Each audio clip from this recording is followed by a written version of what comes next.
Hello everyone, we are Group 8. We are going to introduce the case of Hammer vs. Sidway, which you can find in volume 27 of the Northeastern Reporter on page 256, and the decision was made in New York in 1891. Now I'm talking about the facts. William Story had promised his nephew, William Story, $5,000 if his nephew would abstain from drinking alcohol, using tobacco, swearing, and playing cards or billiards for money until the nephew reached 21 years old. Story 2 accepted the promise of his uncle and did refrain from the prohibited acts until he turned the agreed-upon age of 21. Story 2 wrote to his uncle and requested the promised $5,000. The uncle responded to his nephew in a letter that he would fulfill his promise until his nephew was older.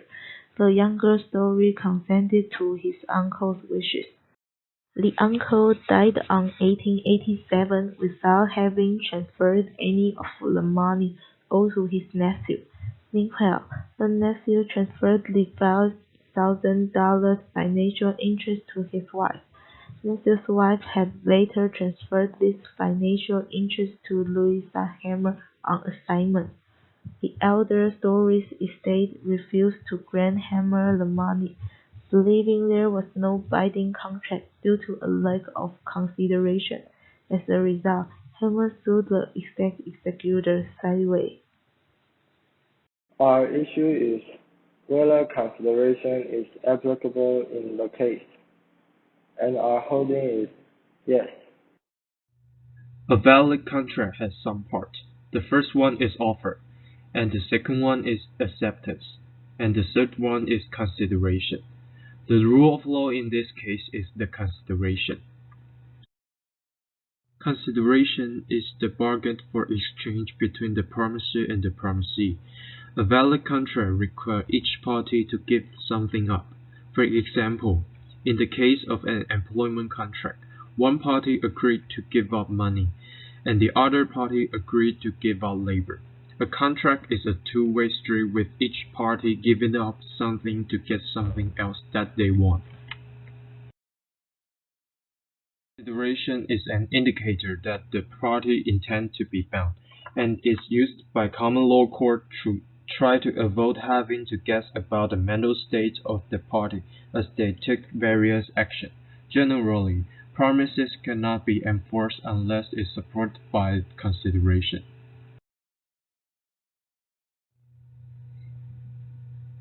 There is a point to note here. The court will not examine the value of consideration. Also, it is not the doctrine that asks whether or not the party made a fair deal. The only question is whether there was a mutual exchange of value. Now I'm going to talk about the reasoning. Hammer's statement. A valuable consideration in the sense of the law may consist either in some right, interest, profit, and benefit accruing to one party, or some forbearance, detriment, loss, or responsibility given, suffered, or undertaken by the other. Hammer considered that first, the nephew only enjoyed the $5,000 benefit. Second, Ben from using liquor and tobacco was not harmed but benefited. Third, the nephew didn't pay any price in the contract.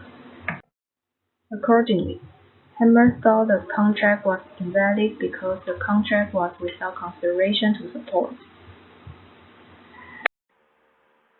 Reasoning court. Nephew is already over 20 years old, so he has his lawful freedom to drinking liquor or using tobacco. Court considered that it is sufficient that the nephew restrict his lawful freedom of action within certain prescribed limits upon the death of his uncle's agreement, and having fully performed to the conditions imposed. It is of no moment whether such performance actually proves a benefit promised, and the court will not inquire into it.